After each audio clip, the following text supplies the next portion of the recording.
नमस्कार student. Aarav medical academy के अंदर आप सभी का हार्दिक स्वागत एंड हार्दिक अभिनंदन। आज अपन नेक्स्ट वन टॉपिक जो है पीडियाट्रिक्स का हाई रिस्क नियोनेट्स, और हाई रिस्क नियोनेट्स से अपने को बहुत सारे क्वेश्चंस भी अपीयर देखने को मिलते हैं, लाइक प्री टर्म बेबी हो गया, पोस्ट टर्म बेबी हो गया, हाइपोथर्मिक बेबी हो गया, लो बर्थ वेट बेबी हो गया। ये डिफरेंट डिफरेंट टाइप की उस बच्चे की कंडीशन होती हैं जिनको अपन हाई रिस्क नियोनेट्स के नाम से जानते हैं। तो आज का अपना टॉपिक हाई रिस्क नियोनेट्स, और फर्स्ट वन टॉपिक इसके अंदर प्री टर्म बेबी आएगा। कौन सा बेबी आएगा my dear? Preterm baby. आपने जब करेक्टर पढ़े थे तो करेक्टर के अंदर बोला था कि ऐसा बच्चा जो एट बर्थ जिसका जन्म हो 37 से 42 वीक के बीच में, उसी को अपन हेल्दी बोल सकते हैं। प्री टर्म बेबी और पोस्ट टर्म बेबी को अपन हेल्दी क्यों नहीं बोलते हैं? क्योंकि ऐसे newborn baby hi risk neonates के अंदर आते हैं। तो अपना आज का टॉपिक यही रहने वाला है। चलिए, तो हाई रिस्क नियोनेट्स टॉपिक क्या रहने वाला बेटा आज का? High risk neonates. और हाई रिस्क नियोनेट्स के अंदर सबसे पहला जो नियोनेट्स आएगा बेटा, वो आएगा आपका pre term baby. Pre term baby, pre term baby. ठीक है सर। अब प्री टर्म बेबी अपन किसको बोलेंगे? कितने वीक से पहले उस बच्चे का जन्म हो तो अपन उसको प्री टर्म बेबी के अंदर इंक्लूड करेंगे। तो ध्यान रखिएगा, ऐसा न्यूबॉर्न बेबी जिसका जन्म 37 वीक से पहले हुआ है, ऐसे बच्चे को अपन क्या बोलेंगे? प्री टर्म बेबी बोलेंगे। क्लियर? तो इसकी छोटी सी एक डेफिनेशन बन जाती है, baby who born before 37 week of gestational period।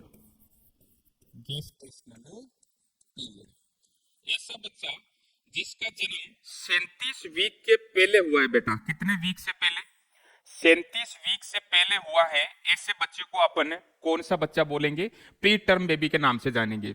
अब इस प्री टर्म में भी अलग अलग बच्चे के टाइप्स होते हैं, like moderate to late preterm baby हो गया, वेरी प्री टर्म बेबी हो गया, और एक्सट्रीमली प्री टर्म बेबी हो गया। तो टाइप्स की बात करें तो types of preterm baby, types of preterm baby कितने टाइप के बेटा? 3 टाइप के। सबसे पहला sir moderate to late preterm, जिसको अपन बोलते हैं प्री टर्म। सेकेंड वन बेटा कौन सा? Very preterm baby, very preterm. तीसरा आता आपका extreme preterm, extreme preterm baby के नाम से जानते हैं। अब moderate to late preterm baby किसको बोलेंगे? देखिएगा इधर, ऐसा बच्चा जिसका जन्म 32 वीक के बाद में हुआ है और 37 वीक के पहले हुआ है, ऐसे बच्चे को अपन कौन सी कैटेगरी में रखेंगे? Moderate to late preterm के अंदर रखेंगे। आपसे क्वेश्चन पूछ सकता है कि moderate to late preterm baby के अंदर उस बच्चे का जन्म कौन से वीक के बाद होता है और कौन से वीक के पहले होता है? तो सर 32 वीक के तो बाद होगा, और 37 वीक के पहले अगर किसी बच्चे का जन्म हो रहा है तो वो प्री टर्म बेबी किस टाइप का होगा? मॉडरेट टू लेट टाइप का होगा। तो इसके अंदर अपन एक लाइन लिख सकते हैं,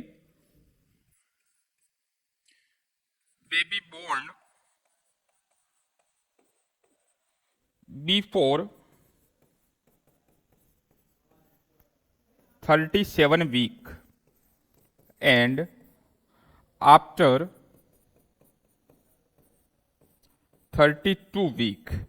सर 37 वीक के तो पहले होगा और 32 वीक के बाद में होगा। ऐसे बच्चे को अपन किस में इंक्लूड करेंगे? मॉडरेट टू लेट बेबी के अंदर इंक्लूड करेंगे। अब देखिएगा, वेरी प्री टर्म बेबी, ऐसा बच्चा जिसका जन्म बेबी बोर्न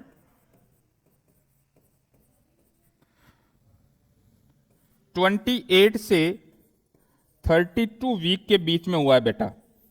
ऐसा बच्चा जिसका जन्म 28 से 32 वीक में हुआ है, ऐसे बच्चे को अपन किस में कंसिडर करेंगे? वेरी प्री टर्म बेबी के अंदर।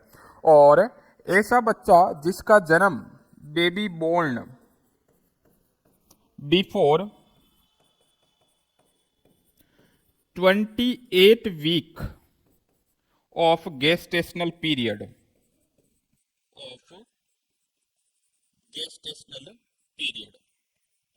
अगर 28 वीक से पहले उस बच्चे का जन्म हो गया है तो उसको अपन क्या बोलेंगे? एक्सट्रीम प्री टर्म बेबी बोलेंगे। 28 से 32 वीक के रेंज में हुआ है, वेरी प्री टर्म बोलेंगे। और 32 वीक के बाद हुआ है लेकिन 37 वीक के पहले हुआ है, तो ऐसे बच्चे को अपन moderate to late preterm baby बोलते हैं। चलिए नेक्स्ट वन बात करते हैं इटियोलॉजी या फिर causes of preterm baby. Causes किसके बेटा? प्री टर्म बेबी के, जिसमें सबसे पहला जो आपका कॉज आता है वो स्पॉन्टेनियस कॉज आएगा। Spontaneous causes. और स्पॉन्टेनियस कॉजेस के अंदर सबसे जो पहला कॉज आएगा वो आपका कौन सा आएगा? Cervical incompetency. Cervical incompetency. अब बेटा सर्वाइकल इनकॉम्पिटेंसी क्या होती है? उस मदर के सर्विक्स, और सर्विक्स जो है बेटा वो यूट्रस का लोअर सेगमेंट का पार्ट है, ध्यान रखिएगा। सर्विक्स जो है वो यूट्रस के लोअर सेगमेंट का पार्ट है, और अगर इस सर्विक्स की रिटेंटिव पावर लॉस हो जाए तो इस ऐसे सर्विक्स को अपन क्या बोलते हैं? Cervical incompetency. इनकॉम्पिटेंसी का मतलब है retentive power of cervix loss हो जाना, कॉम्पिटेड नहीं रहना, क्या बोला जाता है? Cervical incompetency. तो स्पॉन्टेनियस कोज के अंदर सबसे पहला जो कोज आता है उसको अपन सर्वाइकल इनकॉम्पिटेंसी के नाम से जानते हैं।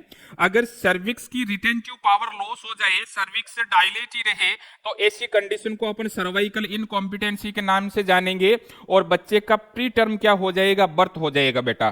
तो cervical incompetency means loss of retentive power, loss of retentive power of cervix। Clear है बेटा? और सर्विक्स कौन से यूट्रस का पार्ट है? It is the part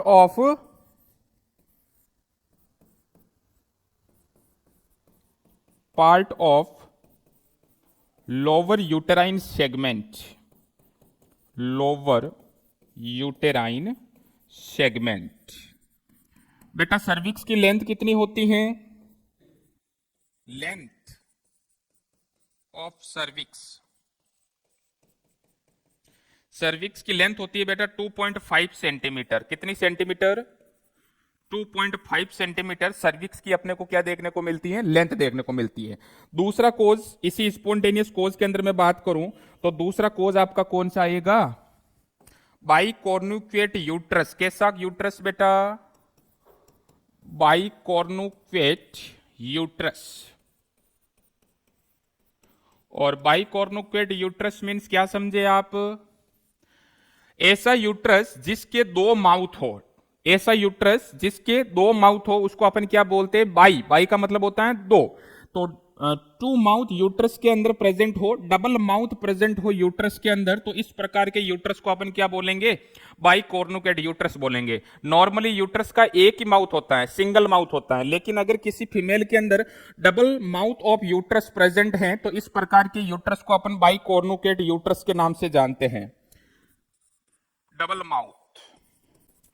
double mouth of uterus. Clear? चलिए थर्ड वन, मल्टीपल गेस्टेशनल बेटा या फिर मल्टीपल प्रेगनेंसी। और मल्टीपल प्रेगनेंसी की वजह से भी उस बच्चे की प्री टर्म क्या हो सकती है बेटा? डिलीवरी हो सकती है। ध्यान रखिएगा, अगर किसी मदर के अंदर मल्टीपल प्रेगनेंसी है, मल्टीपल गेस्टेशन है, तो भी वो फीमेल रिस्क पे होती हैं किसके? प्री टर्म डिलीवरी के।